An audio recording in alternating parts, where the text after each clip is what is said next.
On the outskirts of a quiet New England town, nestled between an aging post office and a weather-beaten church, lived a woman who most people knew but few truly understood.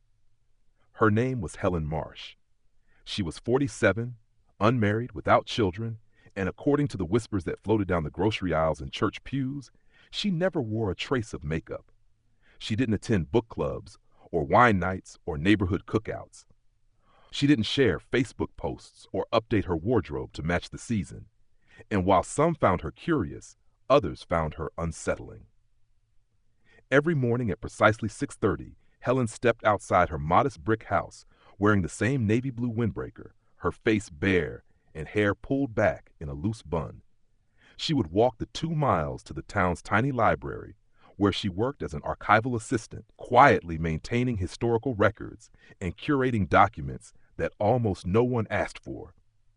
People noticed Helen's absence from social rituals more than her presence in the world. She keeps to herself, they'd say, as if that were both a character flaw and a minor mystery. When a new neighbor moved in next door and attempted to introduce herself with a plate of lemon bars, Helen had accepted them with a quiet nod, but didn't invite her in.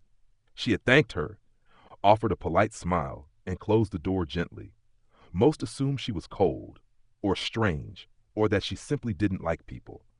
But what it really said about her, what no one bothered to ask, was something far more complicated. Helen's lack of makeup wasn't a rejection of femininity, but a return to herself. When she was younger, she'd played the game well. Foundation, blush, contour, lipstick. She'd worked in an office where her appearance had been commented on more than her performance. She learned early how to shape herself into something pleasing, palatable, expected. The mascara was armor. The lipstick, a permission slip to speak. But after her mother's sudden death when Helen was 32, something shifted. Helen had looked into the casket and seen not just a woman she loved, but a face so painted and foreign it seemed like a stranger. Her mother had worn makeup religiously, even on days when no one would see her, because you never know who might drop by, she used to say. That was the day Helen stopped wearing it altogether. The first time she went out barefaced, she felt raw, exposed in a way she couldn't explain. But with time, the vulnerability turned into clarity. She saw people's eyes shift. She noticed who looked past her and who looked closely. She saw how many conversations were only skin deep. She felt the space that opened up when appearance was taken out of the equation. It was uncomfortable, and it was freeing. The decision not to socialize was born from a similar clarity. It wasn't that Helen hated people. On the contrary, she was deeply observant, often moved by the small kindnesses she saw around her. The teenager who helped a stranger load groceries, the older man who returned to the store to pay for an item he'd forgotten to scan. Helen carried those moments like treasures, quietly honoring them in solitude.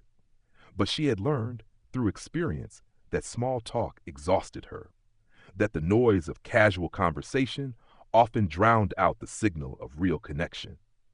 At dinner parties she had once tried to attend, she found herself drifting to the corners, watching the swirl of laughter and performance, feeling like a ghost with a glass of red wine. After enough nights like that, she had asked herself, what am I trying to prove? So she stopped going. She stopped performing. She traded brunches for books, coffee dates for silence.